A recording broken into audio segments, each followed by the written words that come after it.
Welcome students. In today's class, we will continue our discussion with the topic kinetics of particles. In the previous class, we have seen about how to solve problems when bodies are connected with each other with the means of the fixed pulley.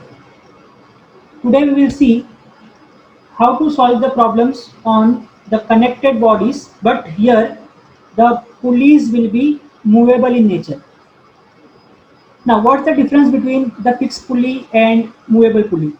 Let me give you an example. In previous case, we have studied the problems like this, wherein let us say there was a mass A and there was a pulley which was fixed here and there was a rope which was connecting the other mass B.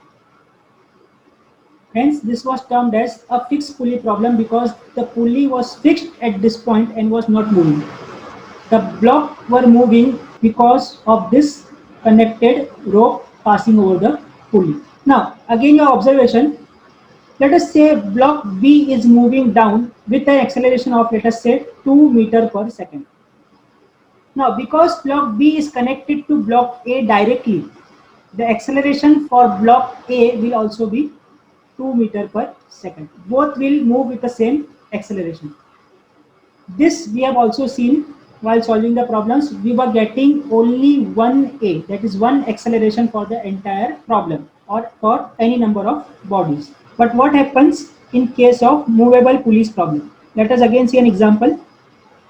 Now let us consider this case. Again, there are two blocks, block B and block C, connected to each other by means of this particular string. But now if you observe that this pulley which is acting, which is kept over here, is the fixed pulley. It is fixed at the ceiling part.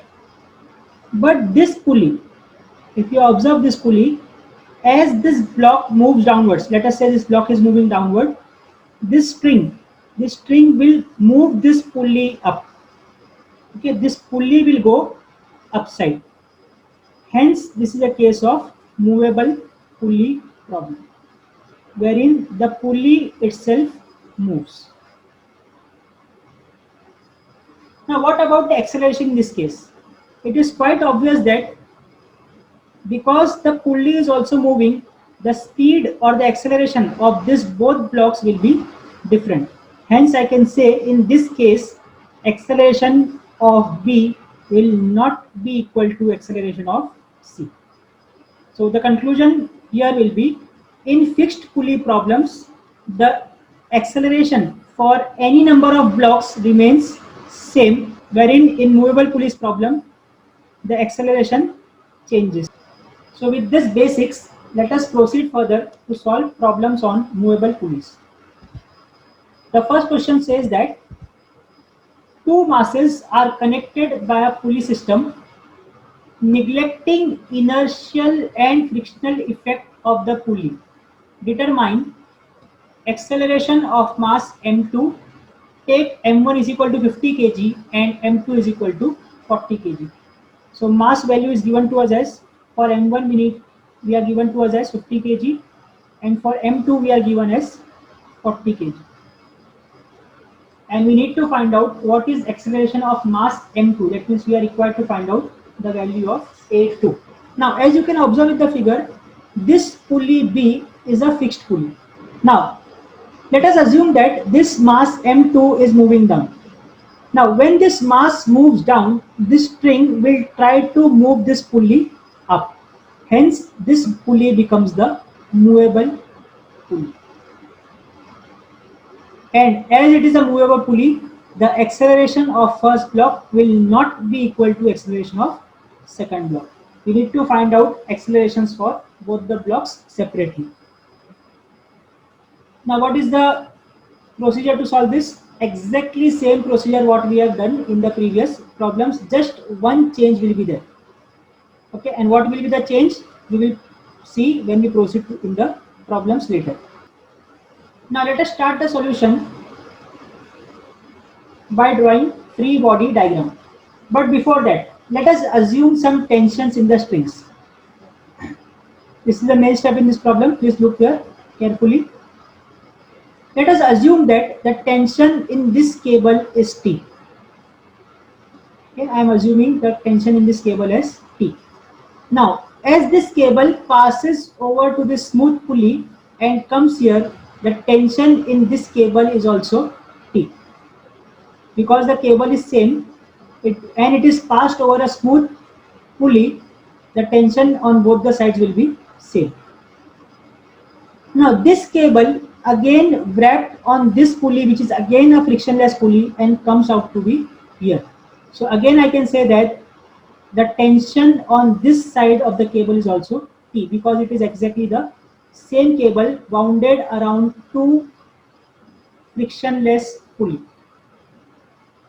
Now we got the tension on mass M2 as T. We have assumed that it as T. Now what about tension in this particular string, which is on mass M1? So you can observe here, if I draw the free body diagram of this pulley, if I draw this free body diagram of this pulley, so there is tension T here, there is tension T here, and we need to find out tension in this particular cable.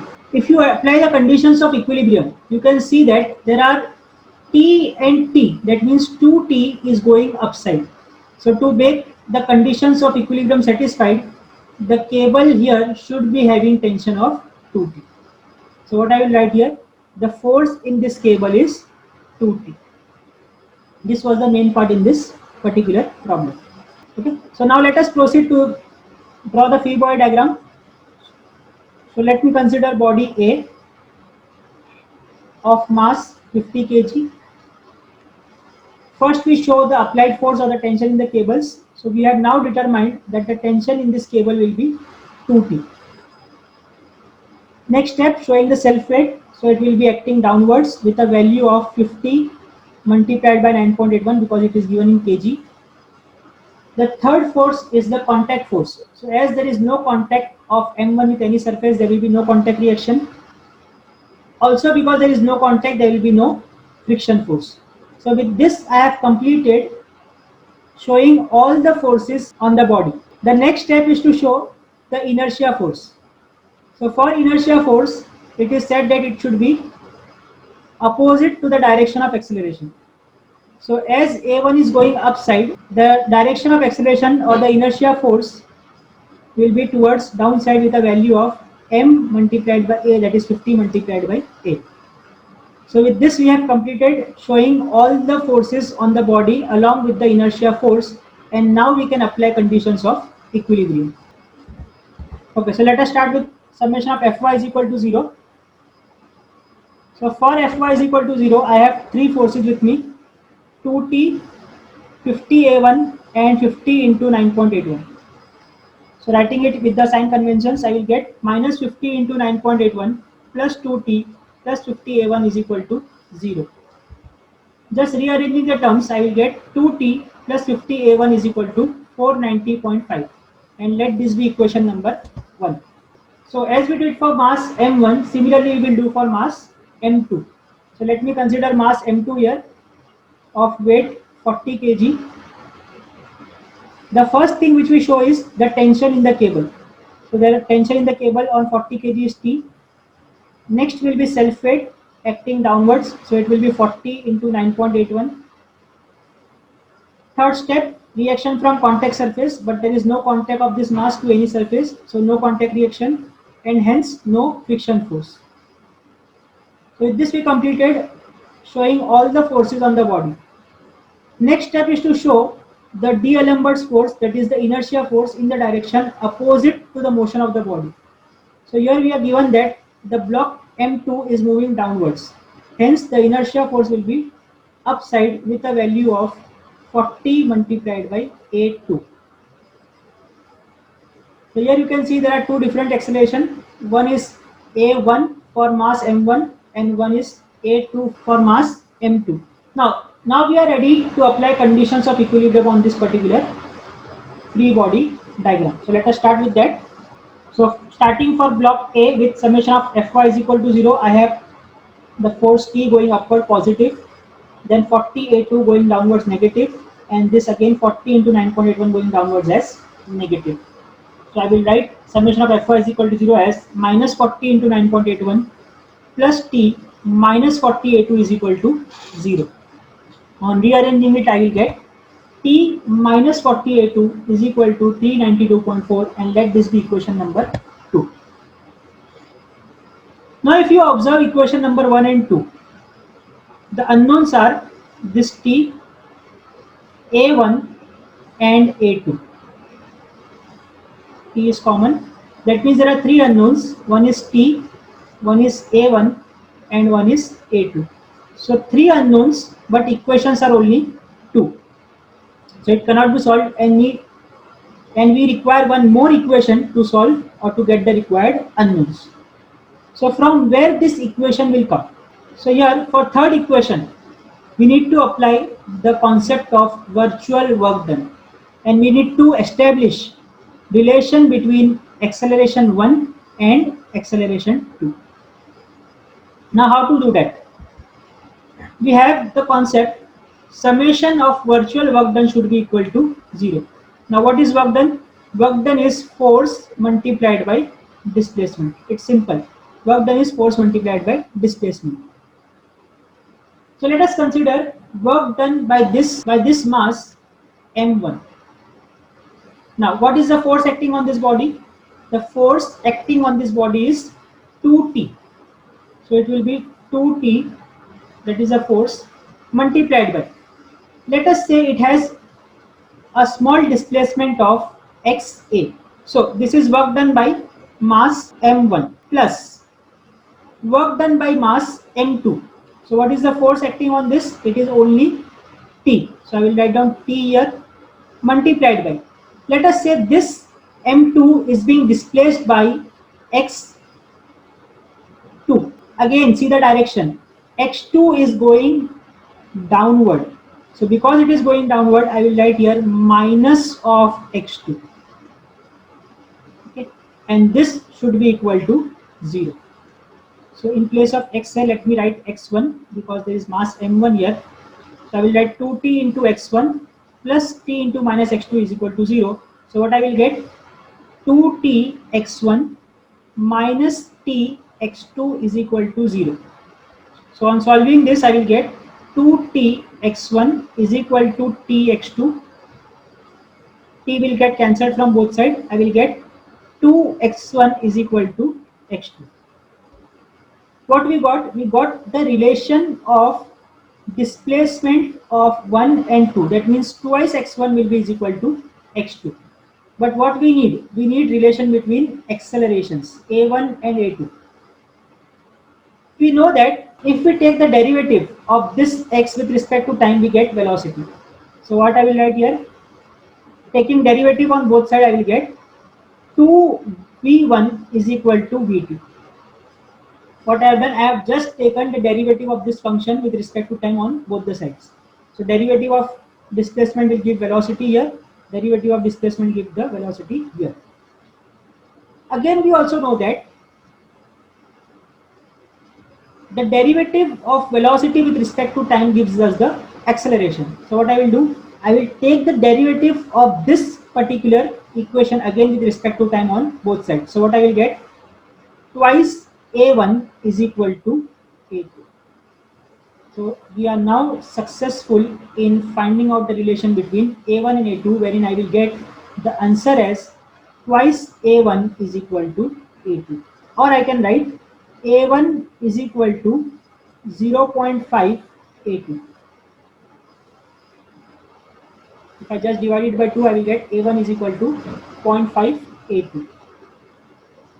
So this only I have written here in form of animations. Now this equation a1 is equal to 0.5 a2 becomes our equation number 3. Now we have 3 equations and we have 3 unknowns, so it can be solved. So let us see how to solve it. So these are our 3 equations which we got. Now let us substitute this a1. Let us substitute this a1 or equation 3 in equation 1. So what I will get? I will get 2t plus 50. In place of a1, I will write 0.5 a2 is equal to 490.5. So on solving which I will get 2t plus 50 into 0.5 will give me 25. A2 is equal to 490.5. So I got the same equation here, and let this be equation number 4. Now just observe equation number 2 and 4. Your unknown is T and A2. Your also unknown are T and A2. So two equations, two unknowns. If I solve the equations 2 and 4 simultaneously, I will get answer for T as 280.28 Newton and the answer for A2 as minus 2.802 meter per second square. Now, after solving, we got the answers for T and A2.